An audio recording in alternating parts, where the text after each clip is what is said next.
첫째는 그 유족들이 4.3 체험한 분들이 말을 안 하는 거예요. 그래서 저희들이 막 설득을 하고 그 할머니 할아버지들이 말문을 열게 하는 것이 초창기 취재에서 제일 어려움이었어요. 그런데 놀랍게도 하나의 변화가 이루어지는데 1988년 후반기에 네. 광주 청문회가 국회에서 열려요.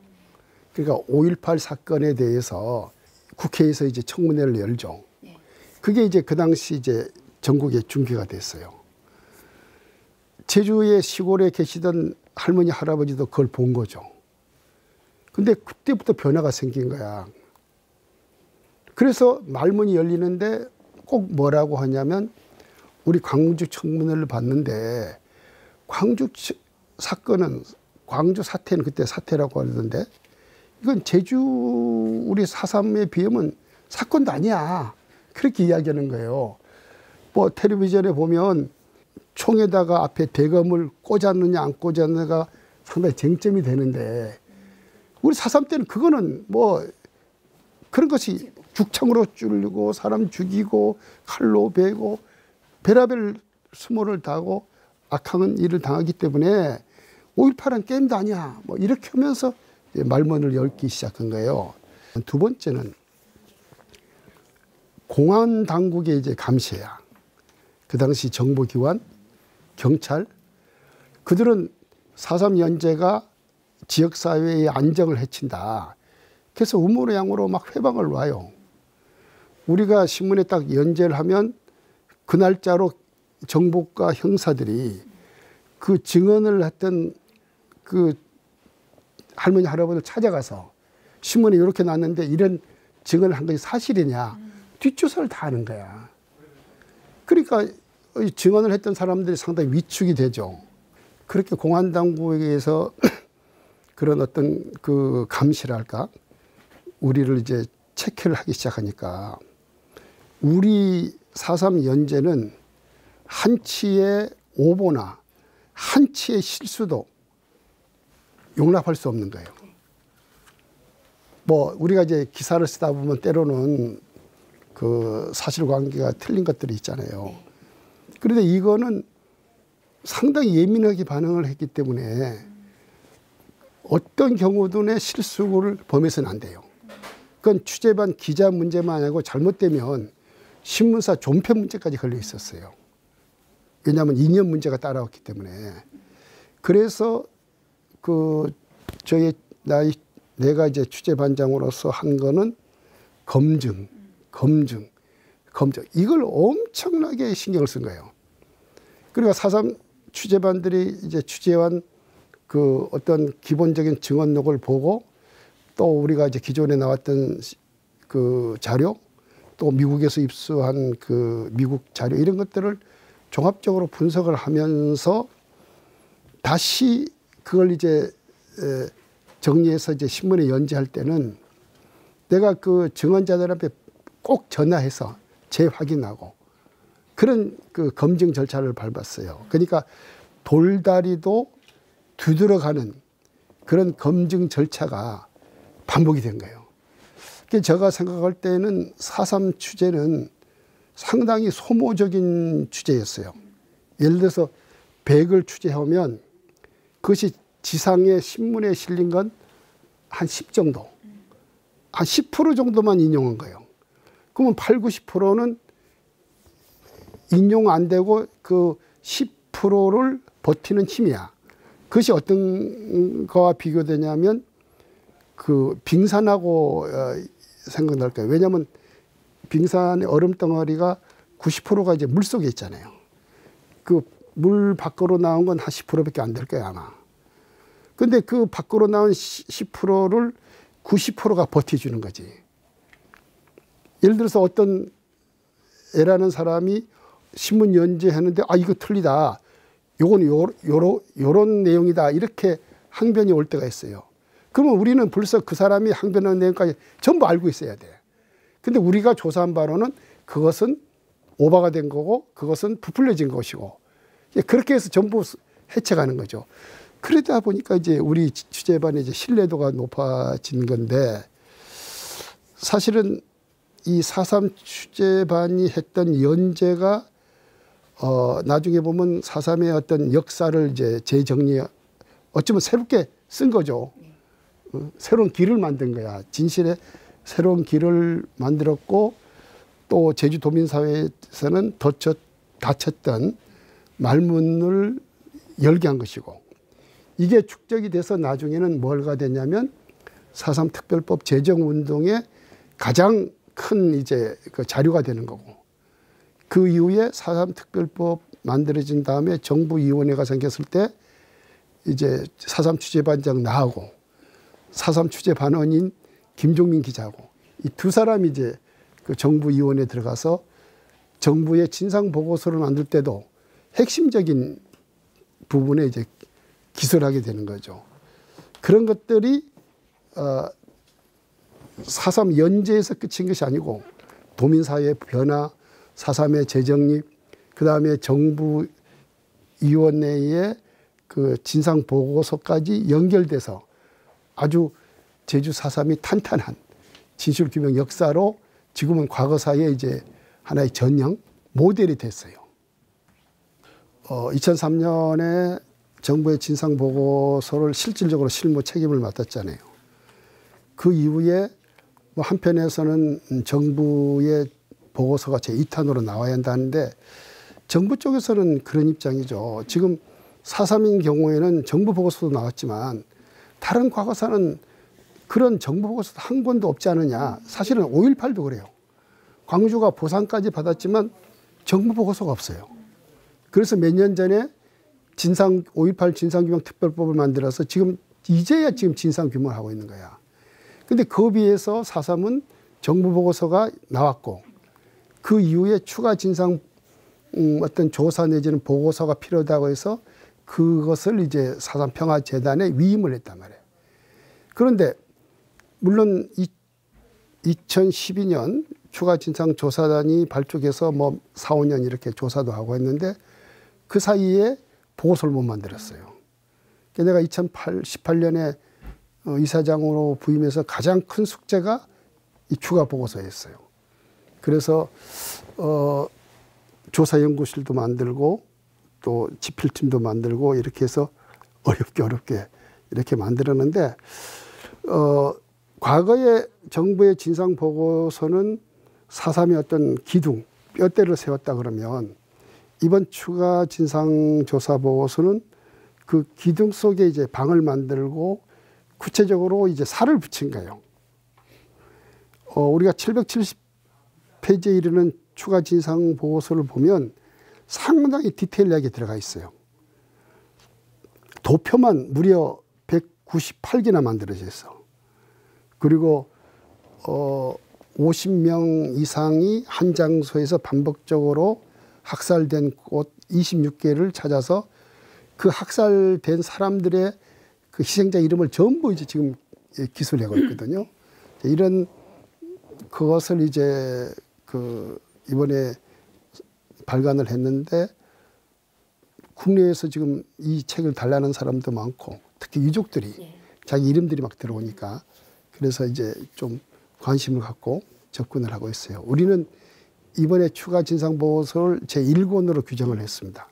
앞으로 또다시 뭐 미국의 자료든 아니면 행방불명된 그런 어떤 그 실체 여러 가지를 추가 진상조사를 지속적으로 할 것이고, 그에 따라서 제2권, 제3권 이렇게 추가 진상보고서는 차근차근 앞으로 나올 거로 보면 될 것입니다.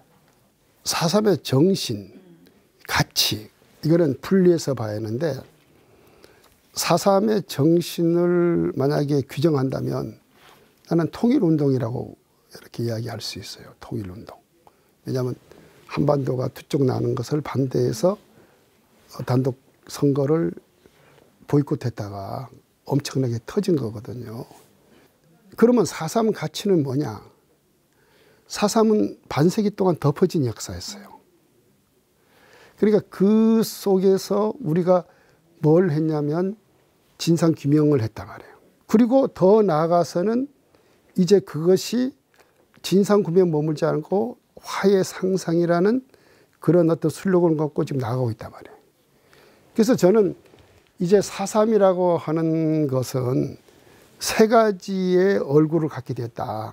첫 번째는 70여 년 전에 발생된 4.3 그 자체가 하나의 역사였고, 두 번째는 50년 동안에 닫혔던 지하에 뭐랄까 매몰됐던 4.3을 꺼내서 오늘의 진실을 밝히는 그 진상규명 운동사가 두 번째 4.3이에요.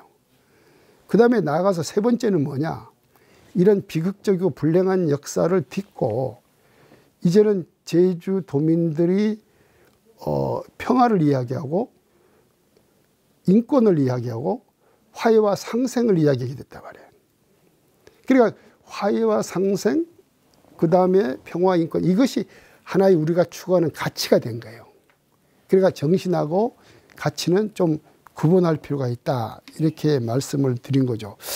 사실은 이 화해 운동에 대해서 우리 제주도민들이 어느 정도 느낄지 모르지만 밖에서는 대단한 걸로 보고 있어요. 2003년도에 화계에서 영무원 하나의 그 재단을 만들어서 호국영령 4.3 피해자를 한 대 모셔서 죽음에 이제 통합을 했던 거. 그다음 2013년에 그 경찰 출신 경우회하고 4.3 피해자가 하나의 그 조건 없는 화해 선언을 하는 거. 그다음에 해마다 그것을 기념해서 8월 2일이 되면 이제 합동 참배를 하는데 충원묘지에도 가고 또 이 4.3 공원에도 온단 말이에요.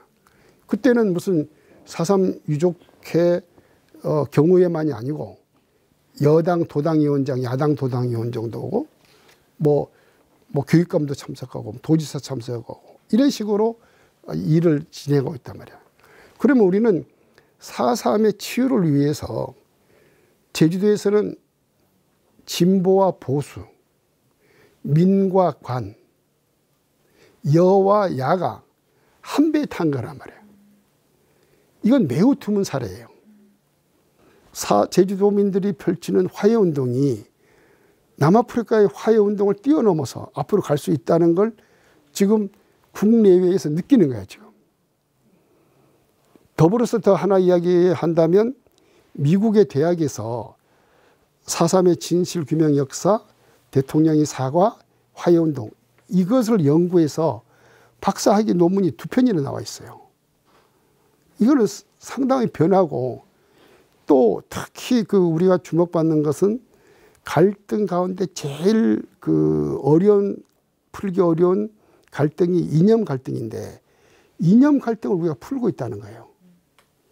이런 점에서 4.3은 앞으로 미래로 나가야 하는데, 이것을 더 발전하려면 딱 한 가지 전제 조건이 있어야 하는데 뭐냐면 화해를 위해서는 진실과 정의가 있어야 돼, 정의.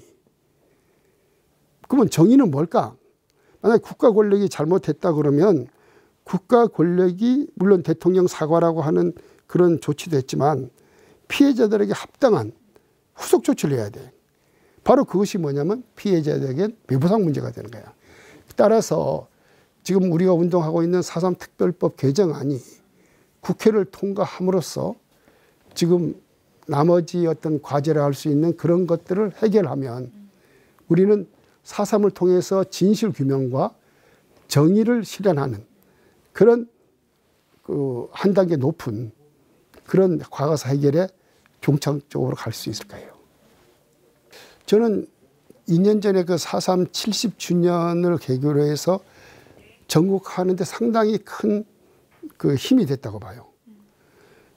여론 우리가 전 국민 인식도 조사를 했어도 봤을 때도 그 한 3년 전에는 한 70대 중반에 있었던 인식도라고 하면 당신은 4.3 사건이라 압니까? 하면 자세히 모르지만 대충 안다 하는 그런 이제 그 질문인데 한 지금 83%까지 올라오고 있어요. 그런 부분들이. 그래서 그 과거에보다는 이제 많이 이렇게 알려졌고, 특히 대표적으로 상징적으로 그 70주년을 계기로 해서 널리 알려진 것이 동백배째예요. 이 동백배째는 서울에 가도 많이 보여요. 그리고 이 동백배째로 인해서 사단이 난 곳이 있어. 대표적으로 어디냐면 광주야. 5.18 기념재단이 매우 곤욕을 치르고 있어요. 제주 4.3은 이런 동백배째로 전국하는데 5.18은 뭐하고 있냐. 그래서 그 나름대로 배지를 이걸로 만들고 저것도 만드는데 그게 안 되는 거야. 두 번째는 여수야.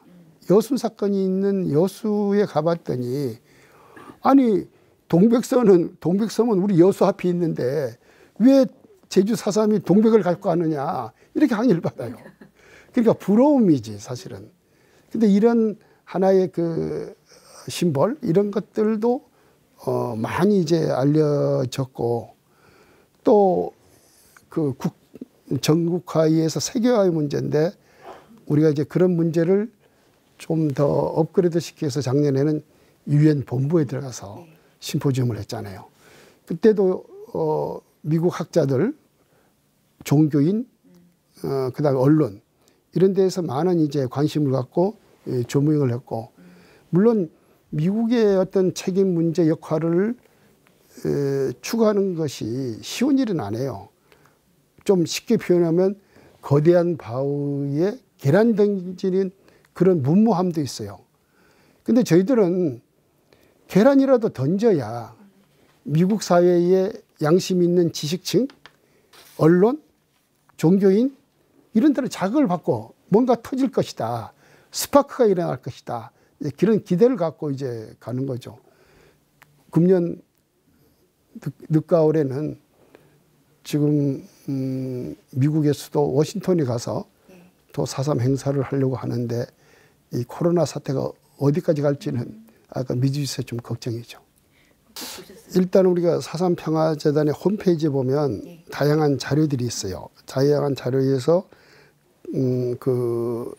접근하는 좋은데 물론 4.3 역사를 이렇게 탐색하는 것도 중요하지만 또 이렇게 덮어진 4.3을 어떤 과정을 거쳐서 오늘의 4.3을 지상으로 나가겠냐 하는 그런 과정도 눈여겨볼 필요가 있어요.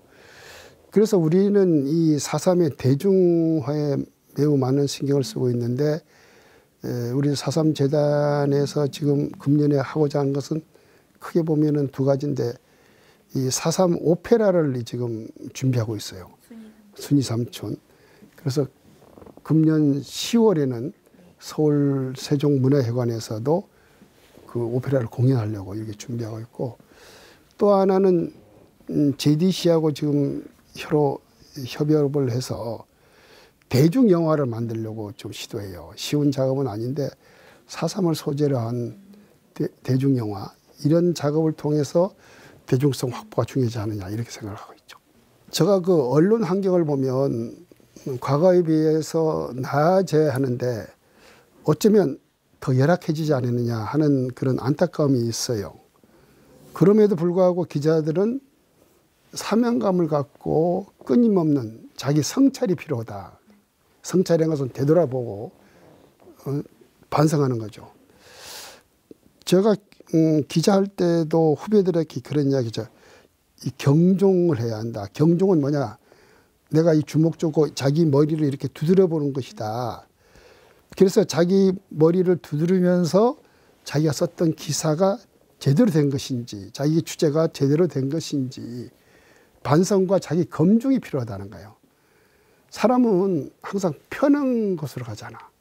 그런 자기의 어떤 그 검증을 안 했을 때는 어쩌면 그 이상한 눕에 빠질 수가 있어요. 4.3도 이제 크게 보면 하나의 역사인데 저는 이런 이야기를 하고 싶어요. 역사는 여러 가지 우여곡절을 꺾는 것은 맞지만 결국은 진보한다.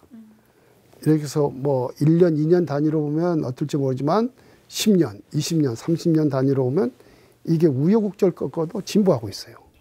그래서 기자들도 이런 어떤 믿음, 그런 신앙, 그런 것을 갖고 내가 지금은 어려움이 있고 고초를 겪지만 우리의 일들이 제대로 했을 때는 이 역사는 이 지역 사회는 발전한다, 변한다.